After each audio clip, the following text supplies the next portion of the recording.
Hi everyone, it's Kathy. Thank you so much for joining me. Today I'm going to share 3 different ways to achieve the look of reversed masking, which happens to be one of my favorite techniques.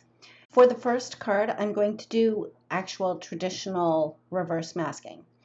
Normally I don't use my MISTI to stamp my images. I'll usually just use acrylic blocks, but my stamp set was still pretty new and the stamps weren't quite seasoned. And I wanted to make sure that I got nice, crisp, dark impressions when I did the stamping. So I arranged my stamps on my cardstock panel, which is 4 1/4 by 5 1/2, and the cardstock that I chose to use is Cougar Super Smooth. And then I inked up my images with black ink and stamped those down onto my panel. And then after I had that first round done, I finished up the stamping to cover the background of that piece of cardstock.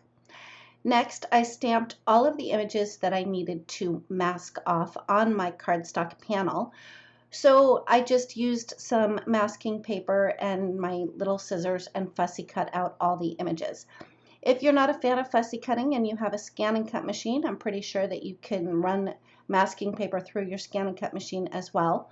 I personally don't mind fussy cutting. It kind of keeps me mindful and in the moment of what I'm doing. One tip when you are cutting masks by hand, you want to make sure that you cut right up to the stamped line, and it's even okay to cut along the stamped line a little bit. That way you won't have a weird halo hanging around your images after you do the ink blending. Before I put my masks over my images, I wanted to add a little bit of color to a couple of the puppies on this cardstock panel.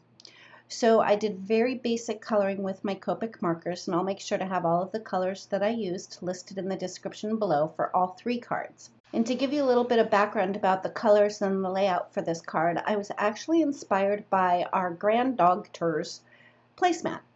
Abby is our son's puppy, and she's visiting us for a little while, and he brought her placemat, and it's a really nice lime green, and then it's got black, white, and gray puppies all over it. And that's where I drew my inspiration for this particular card.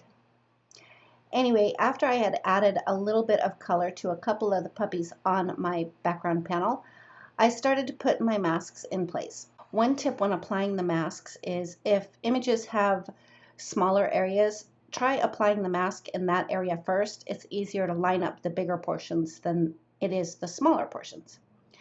Anyway, once all of my masks were in place, I grabbed a nice bright green ink pad and an ink blending brush and just did ink blending over the entire panel. Once I was done with the ink blending, I used my Zig Cartoonist pen so I could have some white splatters on my background as well. Once the splattering was dry, it was time for me to start removing the masks, which is always the most magical part about this particular technique. Next, I took the Slimline Scribbles background stamp and inked it up with some gray ink and put a piece of cardstock that I had cut at an angle on top and rubbed really well with a piece of scratch paper over that to make sure that I got a nice impression. I adhered that piece down to the bottom right-hand corner of my cardstock panel, and then I grabbed the largest die from the Wonky Stitched Rectangles die set and ran this panel through my die cut machine. After I ran that through my Gemini Junior, it was time to start putting my card together. I adhered my stamped and ink blended panel to a piece of black cardstock that's cut just slightly larger, and then I adhered that to the front of a top folding A2 size note card. I stamped one of the sentiments from the Doggy Sketches stamp set, and then I ran it through using the Simple Sentiments die set, and then I colored the frame using my black Copic marker so that the sentiment would stand out really well on the front of my card.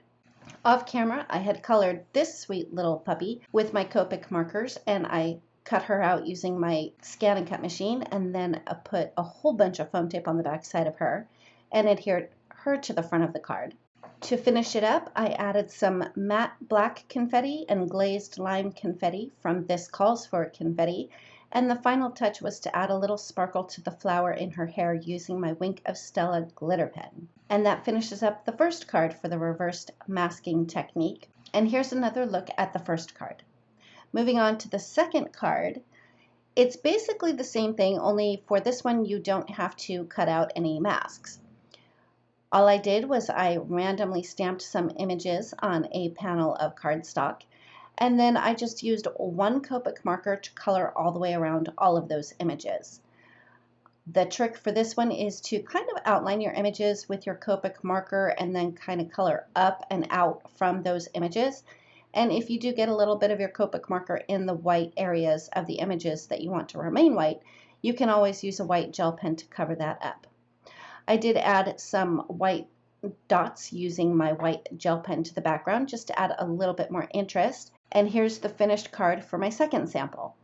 Finally, the third way to achieve the reverse masking technique is to do some heat embossing.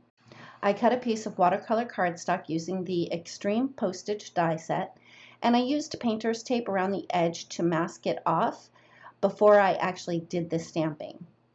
Once I had all of the stamping done, I did remove the painter's tape, and then I coated my images with clear embossing powder and then used my heat tool to melt that powder until it was nice and shiny. Once that embossing powder cooled off a little bit, I placed that panel back down and reapplied my painter's tape, and then I used some clean water and added a little bit of water around on my cardstock, and then I used one Zig clean color brush marker to add the color to the background.